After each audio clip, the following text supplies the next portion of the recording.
Hey fellow vets, Sam here from VA Claims Mastery. Today we're focusing specifically on neck conditions, cervical strain, disc problems, radiculopathy down the arm, and the headaches and the sleep issues that come with them, and how to play it out in a C&P exam.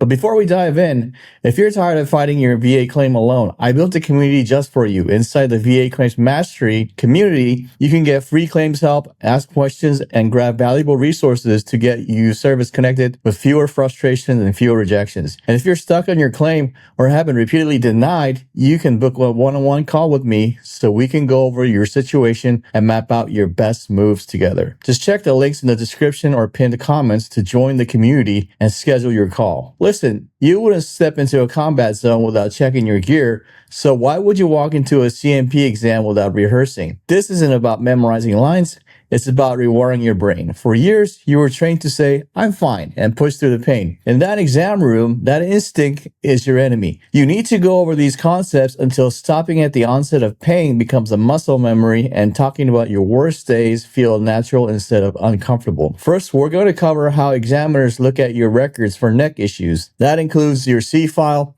service treatment records, private chiropractor or physical therapy notes, and all the gaps in between. You'll learn how to explain gaps in care the right way, things like self-medicating with Motrin, stretching at home, avoiding sick calls because you are a leader, so it doesn't look like your neck magically healed. Next, we'll break down how to tell the story of your neck injury and symptoms in a way that actually helps your claim. We're talking about what happened during the original incident, what changed afterward, how your pain feels on an average day, and what it's like to be on a bad flare-up day. We'll also talk about how to describe radiating pain into the shoulder, arm, and specific fingers so it lines up with nerve roots and radiculopathy instead of sounding vague. Then we'll walk through the physical exam part, flexion, extension, side rotation, strength testing, grip, and things like Sperling's test. The key lesson, you move only when you first feel pain, not as far as you can tough it out. You hear example phrasing you can use when the examiner asks, why did you stop there? So you don't want to downplay what's really going on in your neck. And after that, we'll cover functional loss and flare-ups. This is where we connect your neck condition to real life.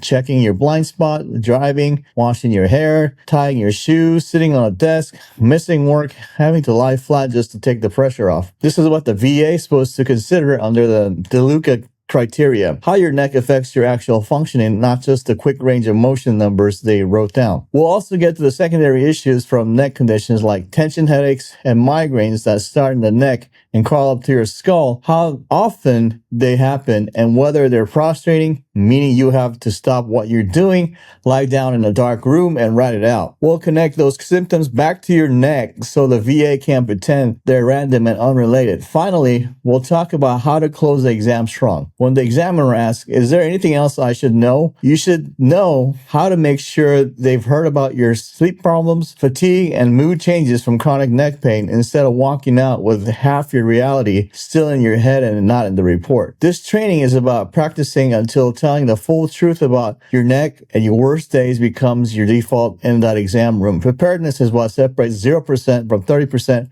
or 50% rating if you actually deserve it. Don't just watch, do the work, rehearse this, and make sure you're ready the next time you walk into the C&P exam. All right, here it goes. We'll get into the nitty-gritty of this. Remember, my fellow vets, you need to go over these scripts over and over until stopping at the onset of pain becomes muscle memory. You need to play this video several times so when they throw a curveball like, you look like you walked in here just fine, you don't freeze. You pivot instantly to your worst days. Preparedness is the only thing that separates a 0% rating from the 30% or 50% you deserve.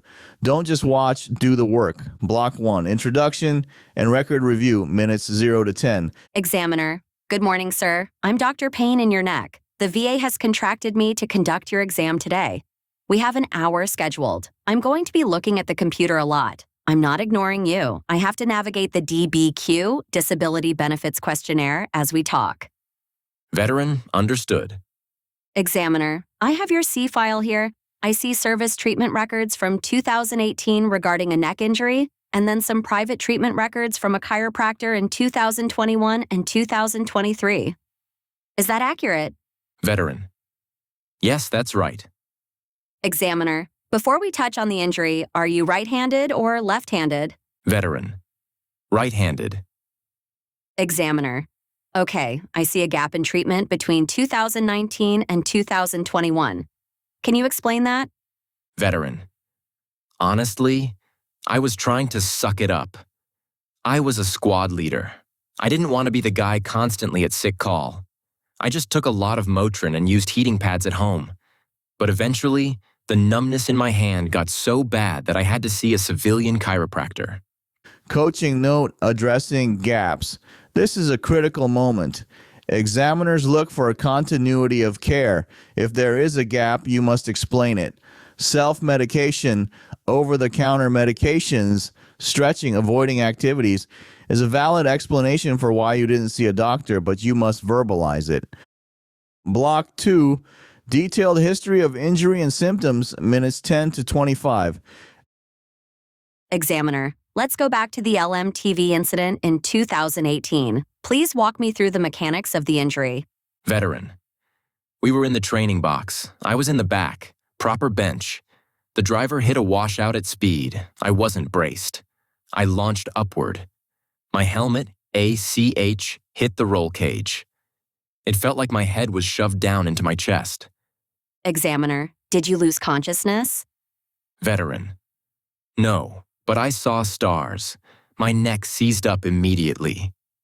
Examiner. Describe the pain today, not on your best day, but on an average day. Veteran. On an average day, it's a dull, grinding ache at the base of my neck. It feels like my head is too heavy for my neck to hold up. That's a constant 4 out of 10 pain. Examiner. And on a bad day? Veteran. It spikes to an 8 out of 10. It becomes sharp and stabbing, especially on the right side. Examiner. Does the pain travel? Veteran. Yes. It shoots from the C5/C6 area down the top of my shoulder, down the tricep, and into my thumb and index finger. Examiner. What does that feeling in the hand feel like? Veteran. Sometimes it feels like pins and needles, like my hand is asleep. Other times, if I move my neck fast, it feels like an electric shock, like I grabbed a live wire. Coaching note, radiculopathy specifics. Be specific about where in the hand it hurts. Thumb/index equals C6 nerve root. Middle finger equals C7 nerve root. Pinky equals C8 nerve root. Specificity helps the examiner link the anatomy to the MRI results. Block 3, the physical exam, minutes 25 to 40. Examiner. Okay, let's move to the physical exam. I'm going to use this goniometer to measure your angles. This is strict. I need you to move only until you feel pain. Do not push through the pain. Veteran. Got it. Examiner. Chin to chest, flexion. Go. Veteran. Moves head down slowly, stops early. That's it. Examiner. Why did you stop? Veteran. I feel the pulling sensation start right at the base of the skull. Examiner. Look up, extension. Veteran. Barely looks up. Stop.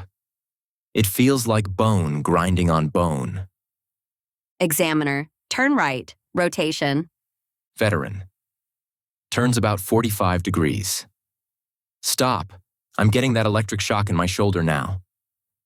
Examiner. Okay, I need to test for weakness. Hold your arms out like you're holding a pizza box. Don't let me push down. Veteran. Left arm holds strong. Right arm gives way slightly when pushed. Examiner. I'm noticing some give on the right. Is that weakness or pain? Veteran. Both. It hurts to resist, but the muscle feels dead, like there's no power there. Examiner. Squeeze my fingers. Veteran. Squeezes. Proper grip is visibly weaker. Examiner. I'm going to do the Sperling's test. I'm going to turn your head and press down lightly. Veteran. Grimaces immediately. Whoa, okay. That sent a zap all the way to my thumb. Coaching note, objective tests. Reflexes, they will tap your elbows. Reduced reflex equals nerve damage. Sperling's test, compressing the neck to reproduce arm pain. A positive Sperling's is the gold standard for proving radiculopathy. Block 4. Functional loss and flare-ups. Minutes 40 to 50. Examiner, we need to talk about flare-ups. Do you have days when it's worse than usual? Veteran. Yes. Usually after I've been active or if the weather changes drastically. Examiner, how often? Veteran. At least once a week. Examiner, how long do they last? Veteran, usually 24 to 48 hours. Examiner, during a flare-up, what can you not do that you usually do? Veteran. I can't check my blind spot driving. I have to turn my whole torso. I can't wash my hair properly because I can't lift my right arm that high without pain. I can't tie my shoes because looking down is unbearable. I usually have to lie flat on the floor with my legs up to take the pressure off. Examiner, do you miss work? Veteran. Yes. I've burned through all my sick leave. I have to work from home, lying in bed with a laptop on my chest sometimes because I can't sit at a desk. Coaching note, DeLuca criteria. This section is for the DeLuca rating. Even if your ROM was okay earlier, if you describe that during a flare-up you are functionally incapacitated, the VA must consider that added limitation. Mentioning putting on shoes or driving connects the injury to real life. Block 5. Secondary conditions, headaches, minutes 50 to 55. Examiner, you mentioned headaches in your intake paperwork. Tell me about those. Veteran. They are tension headaches that turn into migraines. They start at the back of the neck, where the muscles are tightest. It creeps up over the skull to behind my right eye. Examiner, are they prostrating? Meaning, do you have to stop what you are doing? Veteran. Absolutely. I have to go into a dark room. No sound, no light. I usually vomit from the pain. Examiner, how often does that specific severe headache happen? Veteran. The severe ones? About twice a month. The dull headaches are almost daily. Examiner, and you believe this is related to the neck? Veteran. I know it is. The neck pain always comes first. Then the muscles tighten. Then the headache starts. Block 6. Conclusion, minutes 55 to 60. Examiner, okay, I have checked the boxes for the cervical strain, the radiculopathy in the right upper extremity, and the headaches. Is there anything else about your neck condition I should know? Veteran. Just that it affects my sleep. I wake up 3 or 4 times a night because my arm goes numb or my neck stiffness wakes me up. I'm exhausted all the time, which makes me irritable with my family. Examiner, okay, I've noted the sleep disturbance and mood impact. That helps paint the picture of the severity. Veteran. Thank you. Examiner, I will submit this to the regional office. You should hear from them in a few weeks. You are free to go.